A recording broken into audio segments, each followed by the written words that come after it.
नमस्कार, मैं विकास मिश्रा सीआरसी लखनऊ की ओर से आप सभी दर्शकों का सादर अभिवादन करता हूं। आप सभी को सादर प्रणाम करता हूं। आप सभी के लिए मैं एक बहुत महत्वपूर्ण वीडियो लेकर आपके समक्ष उपस्थित हुआ हूं। वीडियो है हमारे जो दृष्टि दिव्यांगजन बालक बालिका हैं, उन लोगों को फूड ओरिएंटेशन कैसे कराया जाए, उनकी थाली में जो खाना रखा है उस खाने का ओरिएंटेशन कैसे कराया जाए जिससे वो थोड़ा सा ऑकवर्ड ना लगे। दूसरे लोग जब देखें तो देखकर उन्हें ये ना लगे कि ये थोड़ा सा डिफरेंट है, अलग है। जैसे कि होता क्या है कि जनरली हम लोगों ने देखा है कि जब किसी भी दृष्टि दिव्यांगों को फूड का ओरिएंटेशन कराया जाता है उसकी थाली में, तो ज़्यादातर उसके फैमिली मेम्बर्स क्या करते हैं, चाहे वो भाई बहन माता पिता कोई भी हो, तो उस दृष्टि दिव्यांग की हाथ को पकड़ते हैं और हाथ पकड़ने के बाद थाली में टच कराते हैं कि यहाँ पे दाल है, यहाँ पे सब्जी है, यहाँ पे रोटी है, यहाँ पे चपाती है, चावल है, इस तरीके से बताते हैं। और कभी कभी वो ऑकवर्ड लगता है। और जहाँ तक मुझे पता है कि अगर वो एक सिमेट्री में ना हो, आपने दाल बता दी, फिर उसके बाद चावल बता दिया, फिर उसके बाद रोटी बता दी, फिर उसके बाद सैलेड बता दिया, तो वो जो दृष्टि दिव्यांग है उसको समझ में भी नहीं आता है कि थाली में प्रॉपर स्थिति क्या है। देखिए, इस समस्या का समाधान निकालने के लिए हम लोग क्या करते हैं कि बच्चों को क्लॉकवाइज डायरेक्शन में जो खाने की थाली है उसका ओरिएंटेशन कराते हैं। क्लॉकवाइज डायरेक्शन में कैसे? जैसे घड़ी है, उस घड़ी की स्थिति में जिस तरीके से नंबर्स होते हैं, जैसे 12 कहाँ पे है, 6 कहाँ पे है, 3 कहाँ पे है, 9 कहाँ पे है, एक घड़ी का ओरिएंटेशन कराने के बाद में घड़ी की तरह ही खाने का ओरिएंटेशन कराते हैं। जैसे देखिए, मैंने क्या किया कि घड़ी नहीं मैं यहाँ पे ले रहा हूँ, आप एक मोटा पेपर ले सकते हैं और मोटे पेपर में देखिए मैं यहाँ पे मोटे पेपर को मैंने एक, आप न्यूज़पेपर पे भी इसको रख सकते हैं, एक 3-4 रोल किया हुआ न्यूज़पेपर। अब मैंने इस पे एक गोल आकृति बना ली, स्टाइलस से गोल आकृति बना ली। देखिए मैं बना रहा हूँ इसको, गोल आकृति बनाई, ठीक है। अब इस गोल आकृति में ऊपर मैंने जहाँ पे 12 बजते हैं वहाँ पे 3 बिंदु लगा दिए, ठीक है, 1 2 3। जहाँ पे 3 बजते हैं वहाँ पे 2 बिंदु लगा दिए और जहाँ नीचे 6 बजते हैं वहाँ पे 2 बिंदु लगा दिए और उसके साइड में जहाँ 9 बजते हैं वहाँ पे 2 बिंदु लगा दिए। देखिए मैंने घड़ी जैसा स्ट्रक्चर बना लिया है अभी। अब मैंने इस पे ड्रॉ किया है, लेकिन विजुअली इम्पेयर्ड की समझ में कैसे आएगा? देखिए जब हम इसको पलटेंगे, इस तरीके से मैंने इस कागज़ को पलटा तो ये जो है ये उभर के आ गया। यहाँ पे 3 बिंदु कहाँ पे हैं और जो सर्कल है वो भी उभर के आ गया। हमारी थाली जो है वो सर्कल की तरह होती है। विशेष परिस्थितियों में अगर हम लोग बात करें तो सर्कल ही थाली रखी जाती है। कहीं कहीं चौकोर भी होती है या किसी और तरीके की होती है जिसमें बहुत सारे खाने होते हैं, उनको छोड़ दीजिए, हम सिंपल थाली की बात यहाँ पे अभी कर रहे हैं। और देखिए वो 3 डॉट भी पता चल रहे हैं, 2 डॉट भी पता चल रहे हैं। 2 डॉट मैं बिल्कुल नज़दीक ला के आपको दिखा रहा हूँ। देखिए सब कुछ पता चल रहा है, इस पे ड्रॉ हो गया है पेज पे।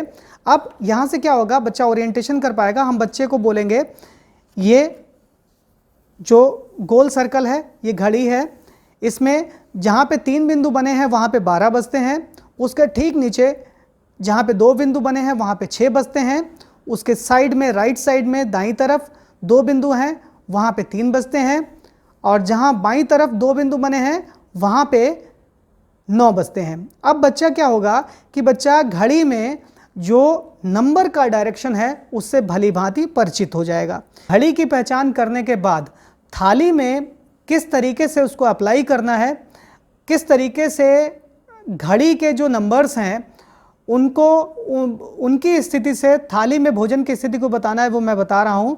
आप थाली में देखिए इस तरीके से ये रखा हुआ है, सारी चीज़ें रखी हुई हैं। तो मैंने अगर बोला कि 12 बजे दाल रखी हुई है तो बच्चा यहीं पे सर्च करेगा, ऊपर की तरफ सर्च करेगा।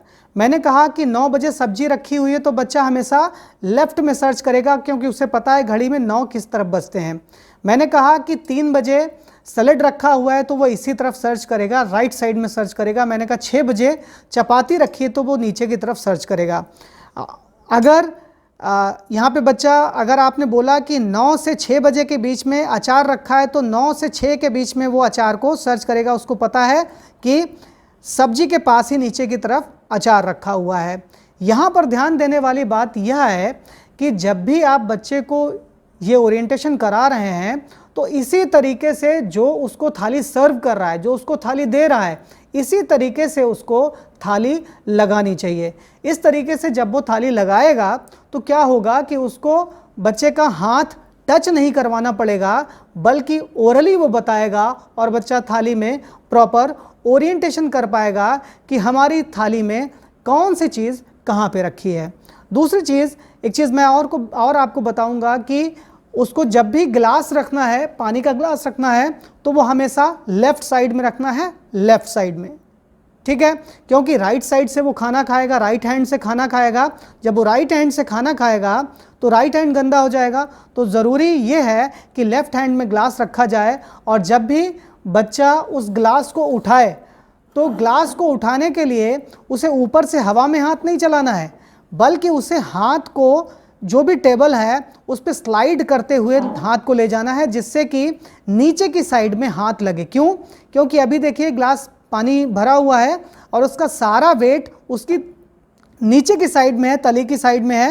अगर हवा में हाथ चलाएंगे तो ये ग्लास गिर सकता है, लेकिन तली में अगर हाथ लगेगा तो ग्लास नहीं गिरेगा। तो ये ज़रूर ध्यान रखना है कि ग्लास को लेफ़्ट साइड में रखना है।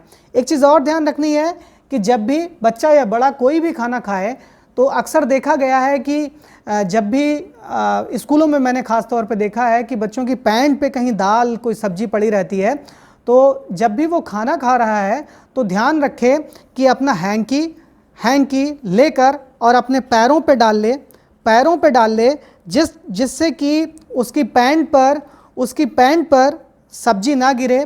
जब वो सब्जी को खाता है तो मुंह तक लाने में कोई टुकड़ा या दाल या सब्जी नीचे गिर सकती है, नीचे ना गिरे, और नीचे अगर गिरेगी भी तो उसके हैंकी पे रहे, और उसके बाद में जब वो खा चुके तो इस हैंकी को मोड़ के अपनी पॉकेट में रख सकता है और इसको जाके दोबारा धो सकता है।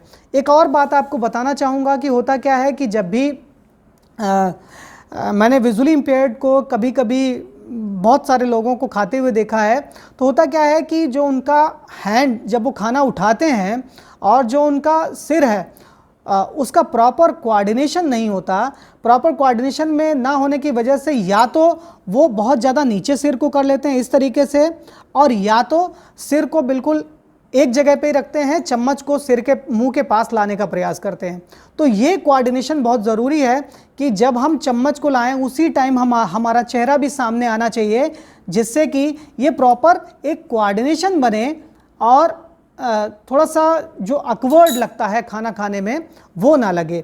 जैसे ही दाल को उठाया, दाल उठाने के बाद जैसे ही हम नज़दीक लाए, चम्मच को नज़दीक लाए मुंह के, तो मुंह भी हमारा उसी के साथ आगे आना चाहिए, ना कि हम बिल्कुल स्थिर हैं और ये चम्मच हमारे मुंह में जा रहा है। इस तरीके से अगर करेंगे तो खाना नीचे गिर सकता है, शर्ट पे भी गिर सकता है। ये कोऑर्डिनेशन भी बच्चों को बताना बहुत ही ज़रूरी है। आज मैंने आपको बताया कि थाली में खाने की पोजीशन किस तरीके से आइडेंटिफाई कर सकते हैं बिना टच किए हुए। तो आज की वीडियो में बस इतना ही। अगली कड़ी में मैं किसी अन्य वीडियो के साथ मिलूँगा। तब तक के लिए आप सभी को धन्यवाद। नमस्कार।